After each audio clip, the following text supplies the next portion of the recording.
गांव में सर, हमारे गांव से आज तक सिर्फ एक लड़के ने सीजीएल क्रैक किया है and I am the first girl.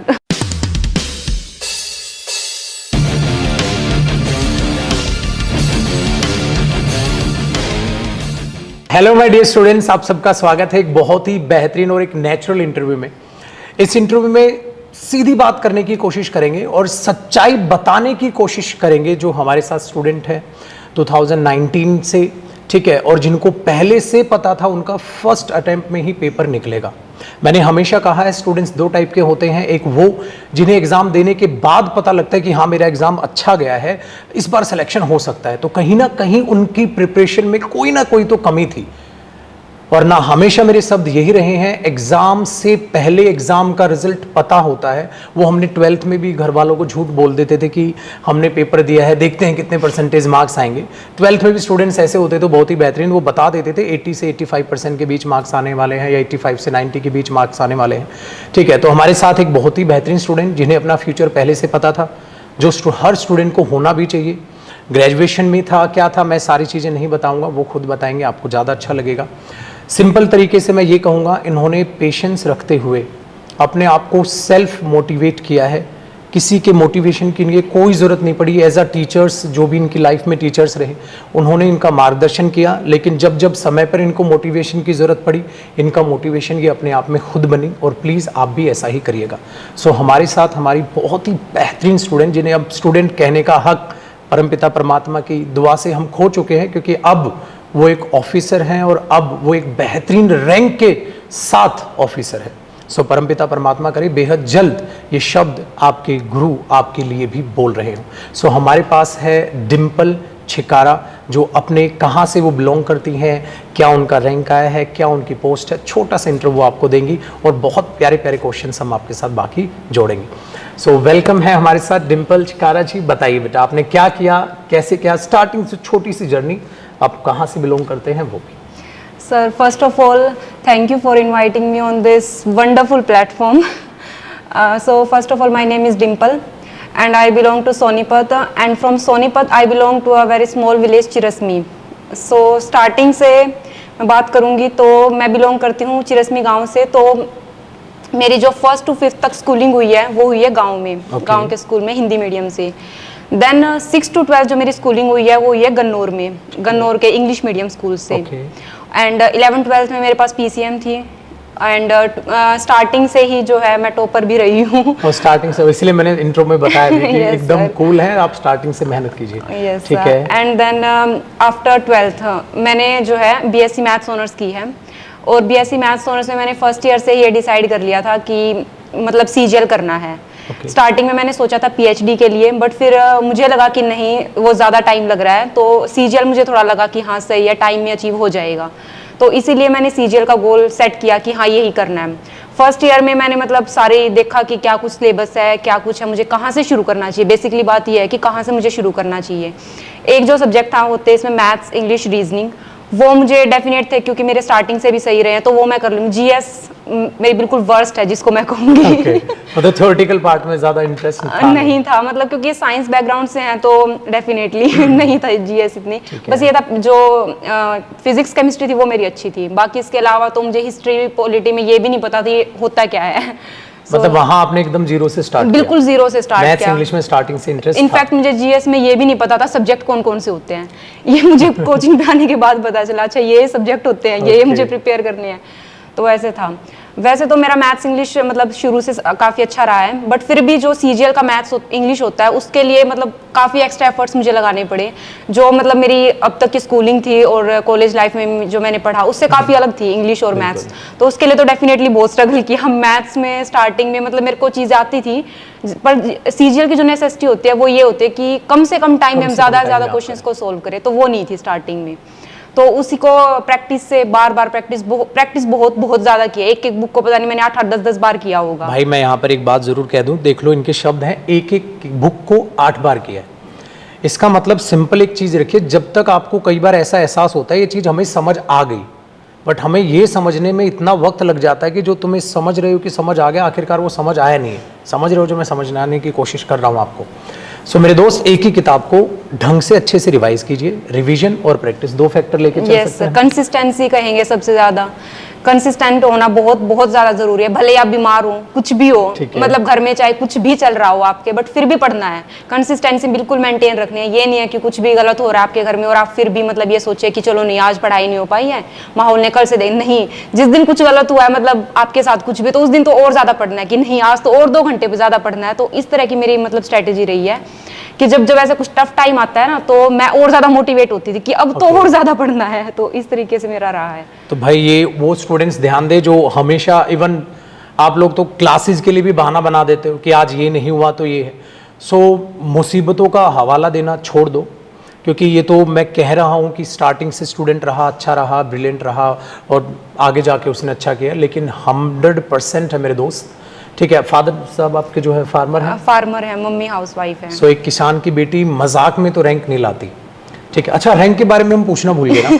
Rank 18 sir. तो रैंक 18 है आपकी CGL Yes, 2020 की बात करें। ठीक है, पोस्ट कौन सी ली आपने? ASO इन ME, असिस्टेंट Okay, सेक्शन तो ऑफिसर। इंटरेस्ट है आपका बाहर? यस सर, फॉरेन स्टार्टिंग में नहीं था। स्टार्टिंग में जब मैंने CGL की प्रिपरेशन स्टार्ट की तो मुझे कोई गाइड करने वाला तो बिल्कुल, Post गाइडेंस तो of जीरो course था zero हो बिल्कुल। गया। पोस्ट का तो मुझे पता ही नहीं था क्या होता है CGL में। बस सिर्फ ये मैंने सुना था कि CGL के थ्रू हम इनकम टैक्स इंस्पेक्टर बनते हैं। मैंने सिर्फ ये Okay. एक नाम सुना था, इनकम टैक्स इंस्पेक्टर। तो मुझे भी यही था कि शायद, और ये भी पता था कि और भी बाकी पोस्ट होते हैं, बट उसका मुझे कोई आइडिया नहीं था कि कौन कौन तो सी फैमिली post में होती है। वगैरह में कोई कोई गवर्नमेंट जॉब पे नहीं है। इनफैक्ट ग्रुप B ऑफिसर तो बहुत दूर की बात है, कोई ग्रुप D तक में भी नहीं है। गवर्नमेंट जॉब से किसी का गवर्नमेंट कोई जॉब का वास्ता किसी का मतलब चाचा, फैमिली एजुकेटेड भी ताऊ, नहीं, काका, कोई भी मामा। नहीं है। मामा मम्मी नहीं। तो मौसी रिश्तेदार तक। फिर ये कहने के लिए तो नहीं होंगे क्या कर रहे हो, उन्हें ये भी एक्सप्लेन करना पड़ता होगा तैयारी किस चीज की चल रही है? हाँ पूछते हैं। जैसे मैंने तैयारी स्टार्ट की थी ग्रेजुएशन में, तो किसी कोई ऐसे जो थोड़े एजुकेटेड है जिनको थोड़ा पता है आस पड़ोस में, तो वो पूछते थे कि आप क्या कर रहे हो। तो मैंने बताया कि मैं ग्रेजुएशन मैथ्स ऑनर्स कर रही हूँ एंड साइड बाय साइड में CGL के लिए प्रिपरेशन कर पर रही हूँ। आपके गांव में कोई? गांव में सर, हमारे गांव से आज तक सिर्फ एक लड़के ने CGL क्रैक किया है एंड आई एम द दूसरी फर्स्ट आप? गर्ल। लड़का? लड़का है वो, मैं पहली लड़की अच्छा, हूँ अपने आप गांव पहली से। लड़की हो, एक लड़का है सिर्फ? हाँ सर, वो ASO इन रेलवेज है। चलो थैंक यू सो मच। अब ये होगा परिवार में कम से कम होता है ना, जब एक हाँ। लड़की अगर बिटिया सिलेक्शन लेती है ना Yes, गांव से, sir. तो पूरा गांव उसी लहर में अब भागेगा। बिल्कुल सर। चलो ये बहुत बढ़िया है, थैंक यू। सबको हमारे पास भेजना है आपको, ठीक है? यहाँ पे यस मैंने- सर, श्योर। ठीक है, चलिए मेरे दोस्त, नेक्स्ट एक बढ़िया सा क्वेश्चन जो मैं हमेशा हर स्टूडेंट से पूछने की कोशिश करता हूँ। ऐसा नहीं हो सकता कि स्मूथ चलाओ। आपने बोला मुश्किलें आई, परिवार में भी बहुत सारे उतार चढ़ाव होते हैं, बहुत सारी समस्याएं आती हैं, Yes. बट आपने स्टडी पे फोकस रखा। लेकिन एक पल ऐसा जरूर आया होगा कि जब हमारा लगता है कि यार अब ये चीज़ छोड़ ही दूँ। मैं आज का जैसे एग्जाम्पल लूँ, हम लोग शनिवार इतवार में क्रिकेट खेल लेते हैं, जैसे अभी ये खेल के आए। तो एक स्टूडेंट है जो करीब 10 साल से तैयारी कर रहा है, मतलब बहुत छोटा सा था, अब तो 19 साल का हो गया। ठीक है, 7-8 साल में ही उसने क्रिकेट खेलना स्टार्ट कर दिया था। वो पिछले 4 मैच से चल नहीं रहा है। तो आज जब वो आउट हुआ तो उसके 3 कैच ड्रॉप हुए, 4th कैच पकड़ा गया, तब वो आउट हुआ। मतलब तरीके से 4 बैटिंग ले ली उसने। आते ही आज बोला सर मन कर रहा है क्रिकेट छोड़ दूँ। उसकी आंखों में हल्की नमी थी। तो मैंने तो उसको समझा दिया, ठीक है, बट वो तो मेरे शब्द हो गए आर्टिफिशियल। होता है ना, मोटिवेट करना बहुत आसान है, जिस पर बीतती है वो जानता है। मैं आपसे वो पूछना चाह रहा हूँ, एक पल 100% ऐसा आया होगा, या हो सकता है बार बार आया हो? बार बार। अगर वो बार बार आया ना, तो बार बार में से वो पिक करना है जब ये लगा बहुत हो गया, अब मैं ये भसड़ नहीं सह सकती, ये छोड़ती हूँ, कुछ और करती हूँ, या कोई भी एक ऐसा पल कि नहीं जाना इस साइड, वो वाला। सर जैसे मैंने फर्स्ट ईयर से स्टार्ट कर दी थी कोचिंग, तो ये था कि CGL के लिए तो मैं एलिजिबल नहीं थी, बिकॉज ग्रेजुएशन नहीं हुई थी और मेरी एज भी नहीं थी। मतलब जस्ट मैंने जब 20 का दिया था एग्जाम, तो मैं उसी से कुछ टाइम पहले 20 की हुई तो जस्ट एलिजिबल ही हुई थी। तो उससे पहले जैसे मैं कोचिंग ले रही थी, तो डेफिनेटली हम कहीं और ट्राई करते, जैसे CHSL हो गया, MTS हो गया, बिल्कुल। तो मैंने भी ट्राई किया। तो ये था स्टार्टिंग में, तो मेरा टारगेट ये बिल्कुल भी नहीं था कि मुझे ऑफिसर ही बनना है। स्टार्टिंग में तो ये था कि जैसे आसपास कहीं कोई एम्प्लॉयमेंट है ही नहीं, तो सबसे पहला तो मेरा टारगेट था कि मुझे कोई ना कोई गवर्नमेंट जॉब लेनी है। ठीक है, तो बहुत मैंने अच्छा। CHSL भी दिए, MTS है, भी दिए, और बहुत इंटरेस्टिंग बात ये है, मेरा फर्स्ट अटेम्प्ट में MTS तक में सिलेक्शन नहीं हुआ। तो ये ना, एक बड़ा मन मिला ना दुख हुआ था सबको, उस point वक्त। बहुत बढ़िया। तो उस वक्त मुझे ये लगा था कि कहाँ मैं ऑफिसर बनने का सोच रही हूँ और कहाँ ये MTS तक में सिलेक्शन नहीं हो पा रहा, जिसके लिए मेरी फैमिली ने इनफैक्ट मुझे मना भी किया था। मम्मी मतलब वैसे ज़्यादा तो नहीं पढ़ी हुई, बट उनको नॉलेज, वो इंटेलिजेंट बहुत है, तो वो हर पल मुझे मोटिवेट करती थी। तो उन्होंने मुझे मना किया था इनफैक्ट MTS का फॉर्म नहीं भरना, कि नहीं तू CGL देना है ऐसे। हाँ, कि मतलब यहाँ टारगेट हो तो कहाँ हाँ, आप तो MTS मम्मी ने ये देने बोला जा कि रहे हो? MTS के लिए अप्लाई आप मत करो।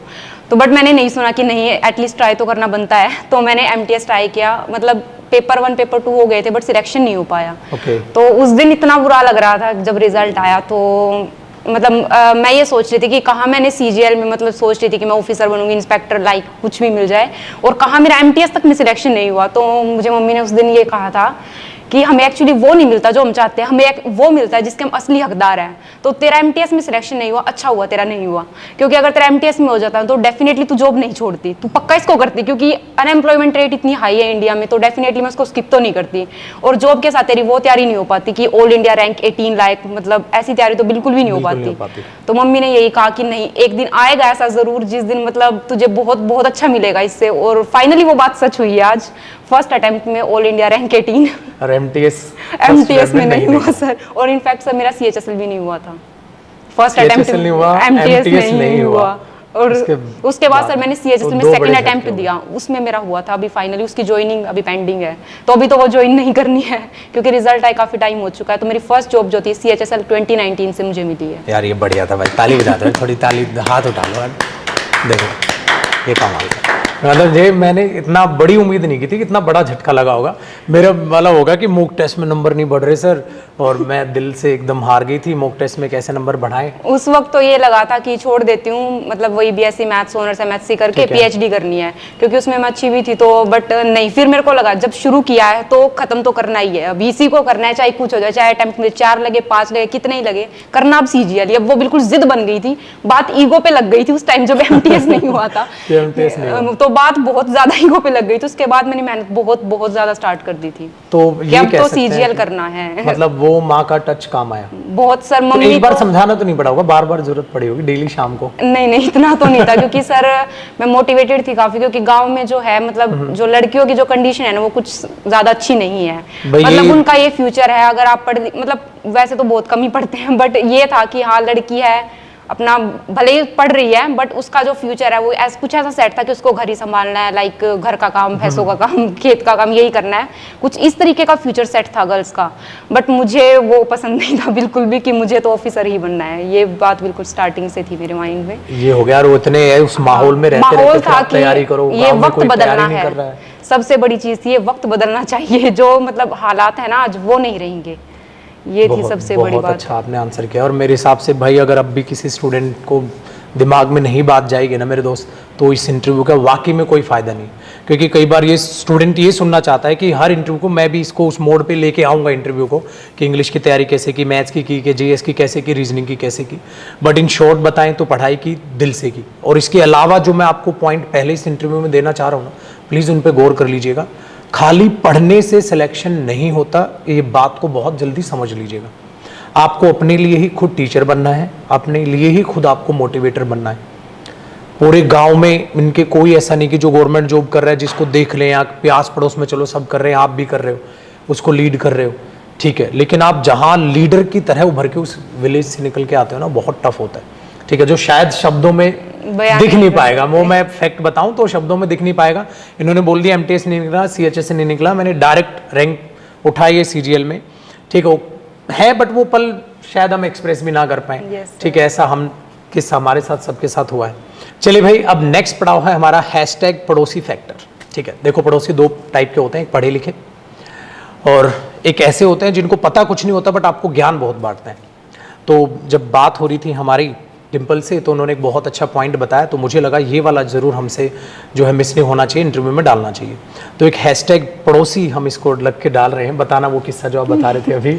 हाँ सर, तो जैसे मैं बता रही थी कि जैसे पूछते हैं, जैसे हम प्रिपरेशन कर रहे होते हैं कि आप क्या कर रहे हो, तो मैं बताती थी कि मैं सीजीएल के लिए प्रिपेयर कर रही हूँ। तो मोस्टली को तो नहीं पता था कि सीजीएल क्या होता है क्या नहीं होता है। जिनको थोड़ा बहुत पता था वो कहते थे कि सीजीएल मतलब वेरी गुड, बहुत अच्छा है, बहुत प्रेस्टिजियस जॉब्स यहाँ से हम ले सकते हैं, बट सीजीएल ये मानिए नेक्स्ट टू इम्पॉसिबल है, नहीं हो पाएगा सीजीएल बहुत टफ होता है, पता नहीं कैसे बच्चे आते हैं सीजीएल। मतलब ये मुझे भी इनफैक्ट ये फील होने लग गया था कि सीजीएल क्रैक करने वाले शायद एलियंस आते होंगे आई थिंक।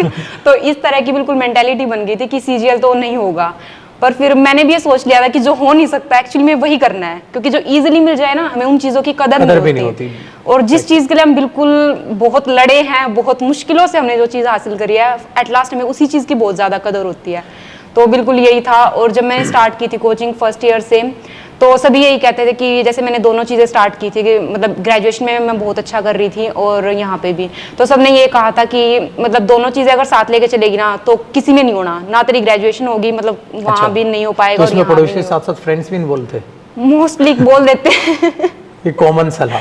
हाँ, मतलब एक जो नॉर्मल मेंटेलिटी होती है वो कुछ इस टाइप की होती है कि ऐसे दो नाव में पैर रखेगी ना तो नहीं हो पाएगा। अच्छा। ना तू उधर की रहेगी ना उधर की क्योंकि रहेगी। आप प्लान ए और बी दोनों लेके चल प्लान रहे ए थे। और बी मैं दोनों लेके चल रही थी, तो Graduation यही भी कहा है। कि या तो एक प्लान लो या फिर मतलब नहीं हो पाएगा, ऐसे यही कहा था। बट मैंने यही सोचा कि नहीं, क्योंकि मेरे को हर हाल में कामयाब होना ही था, क्योंकि पेरेंट्स की उम्मीदें जुड़ी हुई थी और हमारे वहाँ पे इतना ज्यादा पढ़ाते भी नहीं है लड़कियों को, मतलब पढ़ाते हैं पर फिर भी वो एक मेंटेलिटी है ही कि बस पढ़ाई और जस्ट शादी कर दिया, जो आगे वाले वो खुद देखेंगे करना है क्या है क्या नहीं करना। बट मेरे को ये था, मेरे को कामयाब तो होना ही है, मतलब सिर्फ ये जो मैं पढ़ाई करूँ नाम के लिए नहीं करनी है, मुझे एक्चुअल में कामयाब भी होना है, एक अच्छी पोस्ट पे मुझे जाना है। पर आपके पास दो ऑप्शन हो गए, एक तो लिमिटेड टाइम में भी करूंगी। लिमिटेड टाइम, क्योंकि फैमिली इतना ज्यादा टाइम में भी ना देती।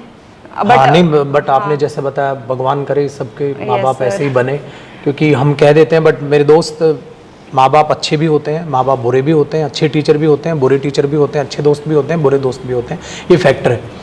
कई पेरेंट्स को हमने देखा है जो नहीं करते सपोर्ट, वो बच्चा कर सकता है, लेकिन जो आपने बट बताया सर मेरे केस में फैमिली बहुत बहुत ज़्यादा सपोर्टिव थी, उनके लिए तो सर मैं जो भी वर्ड्स कहूँ वो कम ही है। मतलब पापा वैसे तो गांव से ही बिलोंग करते हैं, पापा मम्मी दोनों ही, बट फिर भी उनका जो सपोर्ट था ना, वो जितना एक बेटे को सपोर्ट करते हैं ना, बिल्कुल उसके बराबर का ही मुझे किया है। सुबह जैसे क्लासेस होती थी 7 बजे से स्टार्ट हो जाती थी, 7 बजे GS की क्लास ऐसे होती थी, तो 6 बजे घर से निकलना पड़ता है, बिकॉज सोनीपत से गाँव का रास्ता 1 घंटा लग जाता है। तो मैं सुबह 6 बजे निकलती थी, ठंड में तो बिल्कुल ऐसे अंधेरा होता है, बिल्कुल सुनसान रोड। तो कभी फैमिली ने ये नहीं कहा कि नहीं हम नहीं भेजेंगे इतनी जल्दी, उनको था कि हाँ, उनको कॉन्फिडेंस भी था कि ये कर लेगी जरूर, इतनी मेहनत करिए, तो हमें भी इनको सपोर्ट करना चाहिए।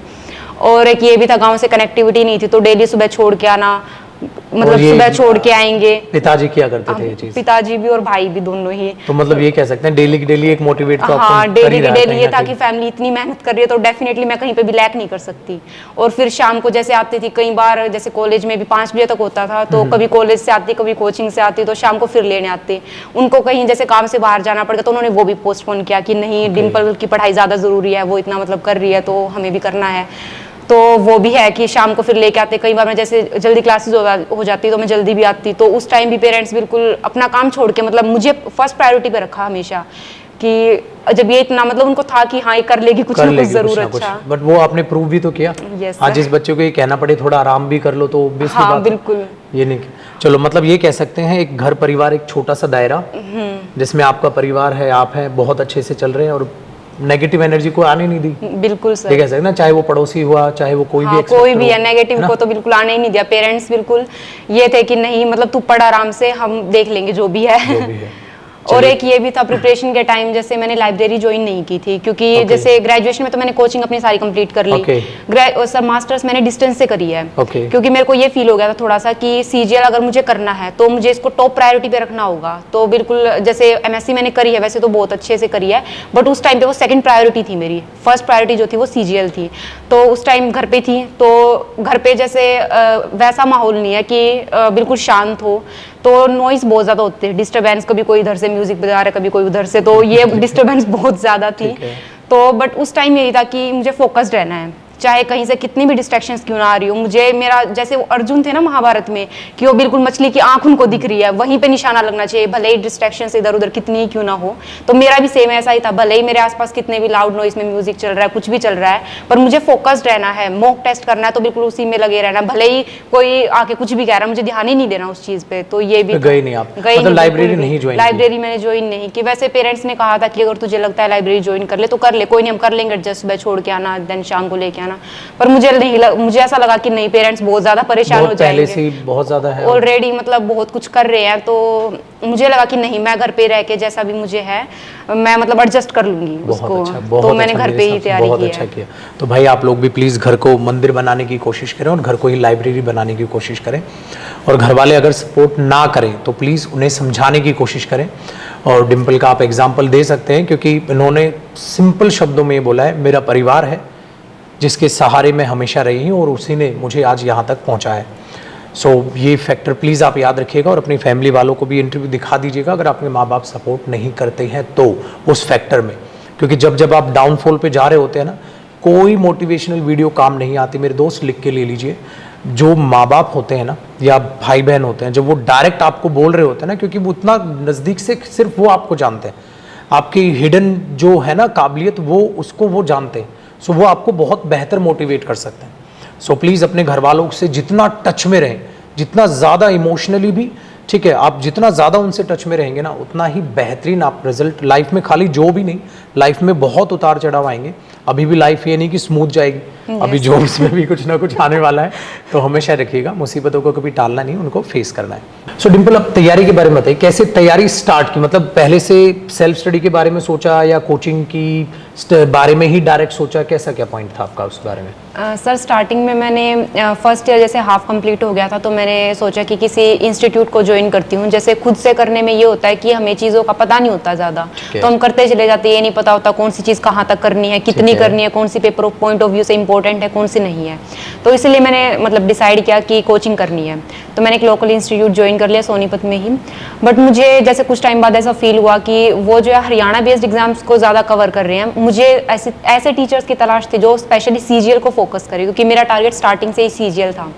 तो फिर मुझे आपके बारे में पता चला, फिर मुझे पता चला कि मैथ्स राकेश यादव सर बहुत अच्छा कराते हैं, इंग्लिश जयदीप सर से, रीजनिंग अरुण सर से, और जीएस बाकी फैकल्टीज से। तो फिर मैंने देखा कि ये जो बैचेस है ना, ये प्री टू मेंस लेवल तक के हैं। जैसे मैंने एक बार कोचिंग ले ली तो मुझे दोबारा लेने की जरूरत नहीं है। ये नहीं है कि अभी प्री हो गया तो मेंस के लिए दोबारा मैं जा रही हूँ। तो बिल्कुल एक बार स्टार्ट की और बिल्कुल एंड तक, बिल्कुल बेसिक से लेकर एडवांस लेवल तक सारा लेवल मेरा जो है इसमें कवर हो गया। तो मुझे ऐसी ही तलाश थी और वो तलाश फाइनली यहाँ के खत्म हुई। तो मैंने स्टार्ट कर दिया और सारी चीज़ें बिल्कुल बेसिक से एडवांस तक ही कराई गई। और जो मतलब था कि इंग्लिश वैसे तो मेरी सही थी, बट फिर भी जो कॉम्पिटिटिव की इंग्लिश होती है वो काफ़ी अलग होती है। ऐसी ऐसी चीज़ें मुझे आगे पता चली जो एक्चुअली मैं 12th तक पढ़ती आ रही थी कि नहीं ये ऐसे होता है, तो पता चली नहीं ऐसा तो होता ही नहीं है, ये ऐसे होती है। तो वैसे बहुत सारी चीज़ें थी। कॉम्पिटिटिव टच आपको मिल गया। कॉम्पिटिटिव वही मैथ्स में हुआ होगा फिर कि मैथ्स ऑनर्स में वही है कंज्यूमिंग? मैथ्स ऑनर्स में तो सारा थ्योरेटिकल चलता है, और यहाँ जो मैथ्स है वो है कैलकुलेशन बेस्ड ज़्यादा है। यहाँ पे चाहिए होती है स्पीड, सबसे जो मेन फैक्टर है वो है स्पीड। क्वेश्चंस आते हैं बट उसको शॉर्ट अप्रोच में कैसे करना है और टाइमली कैसे करना है, सबसे जो मेन फैक्टर है वो है टाइम। सीजीएल में सबसे बड़ी चीज़ यही है। तो वो सब मुझे यहाँ के बिल्कुल अच्छे से पता चला कि कैसे क्या होता है, हर एग्जाम का पैटर्न, सिलेबस बिल्कुल कि हाँ ये चैप्टर यहाँ तक करना है, इसको में ये नहीं है कि लगे रहे। एक चैप्टर की एक लिमिट है कि इसको यहाँ तक इतना कर लो, काम चल जाएगा इतने में। तो बिल्कुल वो सारी चीज़ें मुझे पता चली कि ऐसे ही हर सब्जेक्ट में ऐसे ही। और रीजनिंग में मेरी काफी ऐसा करते हैं, एक एक करके लेते हैं हम। पहले मैथ्स को करते हैं। मैथ्स में एक बच्चा है जैसे कोचिंग कर रहा है, जो कोचिंग पे कराया वो रिवाइज किया, आगे पढ़ लिया, ठीक है, एक तो ये हो गया। आपने कुछ मैथ्स में ऐसा देखा कि अगर स्टूडेंट अपनी तरफ से ये तड़का डाल दे तो शायद और बढ़िया हो जाएगा, ऐसा कुछ ऐड करना चाहिए? आप कुछ किया हो ऐसा मैथ्स में? कोई आपको प्रैक्टिस की थी, बहुत ज्यादा प्रैक्टिस बहुत ज्यादा करी थी। मतलब मैथ्स की बुक आती है 73, पहले तो स्टडी मटेरियल जो राकेश सर ने कराया था वो मैंने बहुत, उसको तो मैंने आइडिया भी, मैंने कितनी बार किया, शायद 15-20 बार तो शायद मैंने वो कर ही ली होगी। और उसके बाद सर ने हमें गाइड किया था कि जैसे उन्होंने बताया था कि आपको कैसे प्रिपरेशन करनी है। तो उन्होंने यही बताया कि पहले आप स्टडी मटेरियल करो अच्छे से, मतलब जब आपको लगे कि आपको बहुत अच्छे से आ गया है और आपकी बिल्कुल इस पे कमांड बिल्कुल मतलब स्ट्रॉन्ग हो गई, तब आप जा सकते हैं 73 सौ करके एक बुक आती है राकेश यादव रीडर्स पब्लिकेशन की, तो वो बुक ले लेना। वो मैंने ले ली थी। वो प्रीवियस ईयर एग्जाम, हाँ प्रीवियस ईयर एग्जाम होते हैं, चैप्टर वाइज करके होती है। तो मैथ्स में हम शॉर्ट ये कर सकते हैं कि प्रैक्टिस सबसे ज्यादा मैटर आपके लिए, प्रैक्टिस सबसे ज्यादा। और जिसकी कैलकुलेशन, जैसे मेरी तो कैलकुलेशन ठीक थी, पर जिसकी नहीं है उसको स्पेशली इसके लिए भी टाइम डिवोट करना पड़ेगा, कैलकुलेशन के लिए अलग से सेपरेट टाइम निकालना चाहिए, ठीक है। ऐसा ही अब इंग्लिश की फैक्टर की बात करते हैं। इंग्लिश में कैसा क्या आपको लगा, जैसे मैथ्स में आपने बताया? इंग्लिश में सर एक तो जैसे आपकी बुक आती है वॉल्यूम 1 और वॉल्यूम 2 करके, वो मैं मिल गई थी बुक वहीं से। वो तो स्टडी मटेरियल प्रोवाइड हो गया था, स्टडी मटेरियल। तो उसी को मैंने पूरा पहले तो सबसे पहले तो नोट्स, जो मतलब मेन चीज है कि जो आपने कराया था बिल्कुल बहुत अच्छे से, वो मैंने नोट साथ साथ प्रिपेयर कर लिए थे। और उन्हीं को पता नहीं वही है मल्टीपल टाइम्स 15, 20, 30 बार, पता नहीं कितनी बार उसको रिवाइज किया। फिर उसके बाद वॉल्यूम 1 वॉल्यूम 2 उसमें सारी प्रैक्टिस दी होती है, वो सब किया। वॉल्यूम 1 वॉल्यूम 2 में वो कैब भी है, वो 40 स्टेप करके है। अच्छा, वोकैब का ऐसा क्या फैक्टर रखा? मतलब चलो भाई याद कराया वो तो हो गया, हम टीचर तो याद करा देता है, अलग से कैसे कुछ वोकैब में किया? अच्छा पहले ये बताओ आपका वोकैब कैसा था, मतलब पढ़ते ही याद हो जाती थी या ऐसा नहीं? मैंने सिर्फ ये नहीं था, मेरे को ये नहीं था कि वो कैब एक बार बैठे तो उसको याद ही करना है। मैंने जो मेथड जो फॉलो किया वो कैब, वो था रीडिंग, मतलब Okay. रीडिंग करो बार बार बार बार, उसको तो शायद मैंने बहुत बार रिवाइज किया होगा, जैसे फ्री होते ना तो बार बार उसको रिवाइज कर ले। अच्छा, तो माइंड मतलब वर्ड पावर अगर इंक्रीज करें बार बार आपने हाँ, तो उसको बार बार रिवीजन उसको ही रिवीजन टेक्निक ही अपनी किया। अपनाई। मतलब ये नहीं है कि आज जैसे मैं पढ़ने बैठी तो मेरे को आज ही याद करनी है, बस अच्छे से पढ़ा, मतलब उसको समराइज किया कि हाँ ऐसे ऐसे ठीक है, है। उसको बार बार रिवाइज किया, बहुत बहुत बार रिवाइज किया, तो अपने आप चीजें माइंड में आ जाती है। मतलब रट्टा नहीं लगाया, रट्टा नहीं लगाना, रीडिंग स्किल्स उसकी बार बार हाँ, बार बार रीडिंग। ठीक है, तो ये फैक्टर प्लीज याद रखिएगा। जिनकी भी वोकैब अगर उनको ये पहली बार में याद नहीं होती या याद करते हैं बार बार भूलते हैं, ठीक है, भूलना नेचुरल है, सिंपल सी बात है, बार बार रिवीजन कीजिए और रट्टा मारने की कोशिश प्लीज वोकैब को ना करें। अच्छा, और कॉम्प्रिहेंशन पार्ट की बात करें तो रीडिंग स्किल्स अच्छी थी आपकी? इतनी भी ज्यादा नहीं थी, मतलब ठीक ठाक थी, ज्यादा अच्छी नहीं थी। तो जैसे मैंने आपके बैच ज्वाइन किया था तो वहाँ पे आपने बताया था कि अगर आपको रीडिंग पोर्शन करना है तो सबसे पहले हमारी ग्रामर और वोकैब वो स्ट्रॉन्ग होनी चाहिए। स्ट्रॉन्ग होगी तो अगर वो स्ट्रॉन्ग है तो आपका आधे से ज्यादा काम हो चुका है। ठीक है, तो न्यूज़पेपर वगैरह कुछ फॉलो किया? मैंने पर्सनली फॉलो नहीं किया क्योंकि मतलब मेरी ठीक ठाक थी स्किल्स, ज्यादा भी खराब नहीं थी और इतनी ज्यादा अच्छी भी नहीं थी, ठीक थी, एक एवरेज जो स्किल्स होनी चाहिए। मैंने प्रैक्टिस की खूब, एक किरण की बुक आती है उसमें सारा प्रीवियस ईयर दिया होता है, तो बहुत बहुत सारी प्रैक्टिस की, वो मैंने सारा कंप्लीट किया और कई बार मैंने उस बुक को किया है। प्रीवियस ईयर मतलब बार बार अपना बार बार revise बार अच्छा, बार बहुत किए अच्छे से करते बहुत रहे। अच्छे से तो किए। न्यूज़पेपर हम भाई ये कह सकते हैं जिनकी रीडिंग स्किल्स वीक है वो न्यूज़पेपर प्लीज रीड कर ले, ठीक है, क्योंकि डिम्पल की रीडिंग स्किल्स ठीक थी, अच्छी थी, है ना। तो उन्हें लगा कि मैं क्यों ना पैसेज को प्रैक्टिस करके ही सीख लूँ चीज़ों को, बाकायदा न्यूज़पेपर पढ़ूँ, क्योंकि न्यूज़पेपर रीडिंग से क्या होता है ना, आप रीडिंग स्किल्स डेवलप कर सकते हैं। यहाँ मैं अपना पॉइंट ऑफ व्यू दे देता हूँ बेटा, रीडिंग स्किल्स डेवलप कर सकते हैं, आप न्यूज़पेपर पढ़ो, रीडिंग स्किल्स डेवलप हो जाएंगी। लेकिन जिनकी रीडिंग स्किल्स अच्छी हैं उनको मैं हमेशा ये सजेस्ट करता हूँ, आप पैसेज पढ़ो, आंसर करो। अब न्यूज़पेपर में क्या करते हो, आपने न्यूज़पेपर में एक सपोज पैसेज पढ़ा, अब तो इसके नीचे क्वेश्चन आंसर है ही नहीं, फिर आप अगले पैसेज पे आ गए। लेकिन अगर रीडिंग स्किल थोड़ी सी भी अच्छी है तो अपना पैसेज पढ़ो, नीचे क्वेश्चन आंसर भी करते रहो।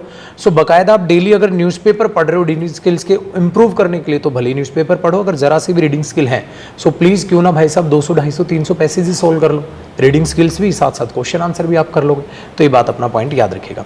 अच्छा, बात करें अपना जीएस की, क्योंकि जीएस आपने स्टार्टिंग में बोला जीएस आपका बिल्कुल एकदम बहुत वीक थी, वो आपने जीरो लेवल से एकदम उठाया, तो उसमें इंटरेस्ट कैसे बना है हर एक अलग अलग अलग अलग इंडिविजुअल सब्जेक्ट पर? सर जैसे जो फैकल्टी है यहाँ पे, मैंने इसी फैकल्टी से ही जीएस पूरी कवर की है, ठीक है। तो इंटरेस्ट तो खैर कुछ ज़्यादा नहीं था, पर ये है कि सीजीएल करना है तो ये एक मेजर फैक्टर, इसको हम नहीं छोड़ सकते, क्योंकि स्टूडेंट ऐसे भी होते हैं जो बाकी 3 सब्जेक्ट को लेके चलते हैं और उससे भी मतलब जॉब मिल जाती है, बट अगर आपको एक रैंक लानी अच्छी तो हम किसी भी सब्जेक्ट को स्किप नहीं कर सकते। ये बिल्कुल मस्ट है कि हर पोर्शन कवर करना है। भले ही इंटरेस्ट नहीं था मेरा, पर फिर भी मैंने पढ़ी। तो पढ़ी मतलब बनाए कैसे इंटरेस्ट, थोड़ा बहुत तो बना होगा या ऐसे ही मान के कि नहीं यार पढ़ नौकरी है तो स्टार्टिंग में तो जैसे क्लासेस ही लेती थी तो मैंने जो साथ साथ नोट्स बनते हैं तो वो नोट्स को मैंने साथ साथ बनाया और उन्हीं को बार बार मैंने रिवाइज किया, क्योंकि नोट्स में से पढ़ना मेरे को थोड़ा ज्यादा इजी लगा as compare to a book, क्योंकि बुक में मतलब इंटरेस्ट सा नहीं आता, वो ऐसे लाइन लिखी होती हैं।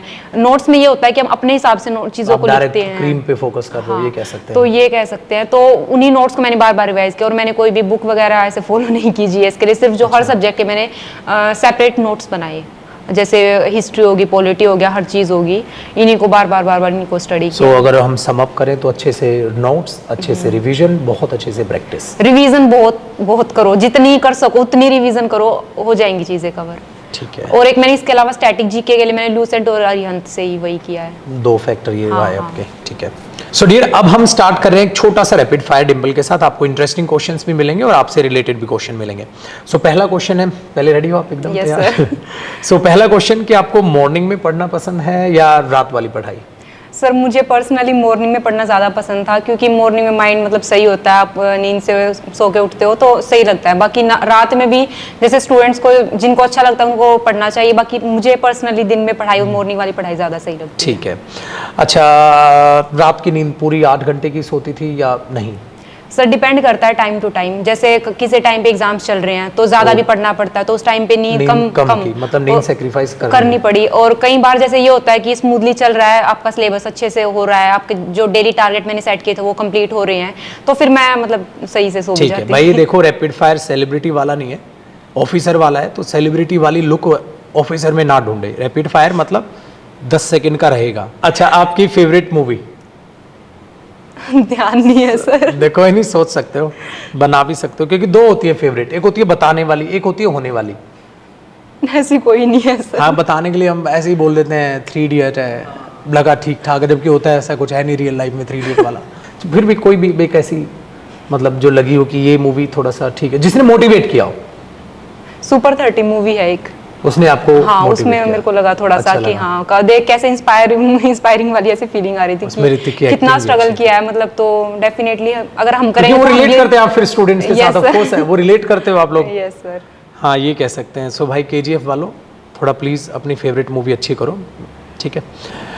सो रैपिड फायर के बाद एक छोटा सा क्वेश्चन, मोस्ट कंफ्यूजिंग सिचुएशन कभी आपने फेस की हो? सर अभी जैसे मैंने एमएससी इसी ईयर कंप्लीट किए हैं, तो फाइनल सेमेस्टर के एग्ज़ाम्स थे 4th सेमेस्टर के, और उस टाइम पे ऐसा हुआ कि मेरे जो एग्ज़ाम्स थे, एक तो ये सीजीएल का टियर 4 जो सीपीटी होता है, जो जैसे एएसओ की सारी पोस्ट के लिए वो मैंडेटरी होता है, बिल्कुल। तो उसके बिना हमें एएसओ की पोस्ट नहीं मिलेगी अगर हमने सीपीटी नहीं दिया। और उसी दिन था मेरा कॉलेज का एग्जाम, मतलब एमएससी 4th सेम का एग्जाम। Okay. तो मुझे जैसे डिसाइड करने में, वैसे तो खैर मुझे यही था कि सीजीएल ही करना, एएसओ बनना ज़्यादा ज़रूरी था, तो बट फिर भी मुझे थोड़ा दुख तो होता ही है, क्योंकि मैं आज तक हमेशा टॉप करते आई हूँ, और डायरेक्टली रीअपियर आना तो बड़ा ही मतलब ऐसे बुरा लगता है कि और जिसमें तैयारी अच्छी कर रखी थी उसके बावजूद भी फिर मैंने यही सिलेक्ट किया कि नहीं, मतलब एएसओ इन एमए बनना ज़्यादा ज़रूरी है, एमएससी का एग्जाम बाद में दे दूंगी, तो यही मैंने डिसाइड किया। सो भैया आप लोग भी याद रखिएगा, आप लोगों के साथ भी होता है कई बार, तो आप ये कहते हो सर वहाँ सेंटर है, क्या मैं एग्ज़ाम देने जाऊँ क्या नहीं जाऊँ? जवाब आपके पास होता है मेरे दोस्त, हमेशा जो अपने टारगेट चुना है प्लीज़ उस पर रहें, स्टिक करें। सो माय डियर स्टूडेंट्स, ये था हमारा इंटरव्यू डिम्पल के साथ। और अब भी अगर कोई स्टूडेंट मुझे ये कहता है ना कि सर मुझे अब भी मोटिवेशन की ज़रूरत पड़ रही है, तो मेरे दोस्त हमेशा याद रखो आप आलसी और निकम्मे बन चुके हैं। सिंपल याद रखिए, जो आप ड्रीम अपना लेकर चल रहे हैं और वो स्टूडेंट्स जो वो ड्रीम अचीव कर चुके हैं, उनके तो सिर्फ चेहरे से ही आपको इतना ज़्यादा मोटिवेशन मिल जाना चाहिए कि आप लोग खुद से अपने आप को मोटिवेट कर पाओ और आगे पढ़ पाओ। सो प्लीज़ अपने दिमाग में एक बात रख के चलना कि जैसे हमारे सीनियर ने मेहनत की है वैसे ही हम लोग भी मेहनत करेंगे और एग्ज़ाम को अचीव करेंगे। और सिंपल से एक बात बताना चाहूँगा, जो मेरा पॉइंट ऑफ व्यू है मैं वो आपके सामने लास्ट में रख देता हूँ। टीचर्स का काम होता है क्लास में पढ़ाया, आपने समझा, उस क्लास की ड्यूरेशन के बाद जो स्टूडेंट लड़ाई लड़ता है ना, वो रियल लड़ाई होती है। वो तो बड़कपन होता है स्टूडेंट्स का, कहते हैं सर मैं आपसे पढ़ा मेरा सिलेक्शन हो गया। टेक्निकली कोई भी टीचर, मैं पर्सनली मानता हूं, किसी भी स्टूडेंट का सिलेक्शन नहीं करा सकता सर। आप पूरे दिन में मैक्सिमम, जैसे मैं बात करूं, मैंने 1.5 घंटा आपको पढ़ा दिया, ठीक है, 1.5-2 घंटा आप मेरे से मिले हैं, 22 घंटे आप अपने साथ हैं, अपने परिवार के साथ हैं और अपने स्ट्रगल के साथ हैं। सो जो आपका परिवार आपका साथ देता है, आपके सच्चे दोस्त जो आपका साथ देते हैं, आपका जो घर का माहौल आपका साथ देता है, और प्लस जो आप अपने आप का जो साथ देते हो, उससे पेपर निकलता है। सो प्लीज इन 4 फैक्टर्स को मत भूल जाना। गुरु हमेशा आप लोगों के साथ रहे हैं, हमेशा रहेंगे, क्योंकि गुरु भी पहले अपना कहीं ना कहीं स्टूडेंट ही रहे थे। तो एज अ स्टूडेंट भी अगर मैं अपना पॉइंट ऑफ व्यू दूं, तो मेरे दोस्त कोई भी टीचर किसी भी स्टूडेंट का सिलेक्शन नहीं कराता, सिर्फ मार्गदर्शन करने का काम करता है। वो क्लास में पढ़ा देता है और पढ़ने के बाद जो रियल, जो डिम्पल ने अपनी बातें बताई कि मेरा परिवार मेरे साथ खड़ा था, उन्होंने मुझे माहौल क्रिएट करके दिया है, उन्होंने हर दिन मुझे ये एहसास कराया है कि बेटा हमें आप पर भरोसा है, आंख बंद करके भरोसा है, आप मेहनत कीजिए, आपका पेपर निकलेगा, आप इस लायक हैं। क्योंकि जब आपका MTS फर्स्ट अटैम्प्ट में नहीं निकला, आपका CHSL फर्स्ट अटैम्प्ट में नहीं निकला, तो 100 लोग होते हैं कहने के लिए, या इवन कई बार हम खुद के दुश्मन खुद बन जाते हैं, ये नेगेटिविटी अपने दिमाग में लेते हुए कि जब मेरे से छोटा पेपर नहीं निकल रहा, कहाँ मैं बड़े ख्वाब देखने को लग रही। सो उस पल जो आपने अपने आप को संभाला, और ऐसी सिचुएशन हर स्टूडेंट के लाइफ में ज़रूर आएगी, उस पल जो आपने अपने आप को संभाला, जो परिवार ने आपकी सपोर्ट की, मेरे दोस्त वो चीज़ें एग्ज़ाम आपके निकालती है। सो इन शॉर्ट, खाली पढ़ाई पेपर नहीं निकालती, जो अपनी लाइफ में सच में स्ट्रगल करता है, लगातार मेहनत करता है, ये चीज़ें आपका एग्ज़ाम करेक्ट करती हैं। सो एक और बेहतरीन स्टोरी के साथ हम आपसे फिर जुड़ेंगे। और प्लीज़ इन सारे इंटरव्यूज़ का एक ही पर्पज़ है, अपने माँ बाप की रिस्पेक्ट कीजिए, अपने खुद की रिस्पेक्ट कीजिए, अपने परिवार के साथ रहिए और दिल लगा के लगातार मेहनत कीजिए। एग्ज़ाम से पहले आपको अपना रिजल्ट पता होगा, 100% आपका सिलेक्शन होगा।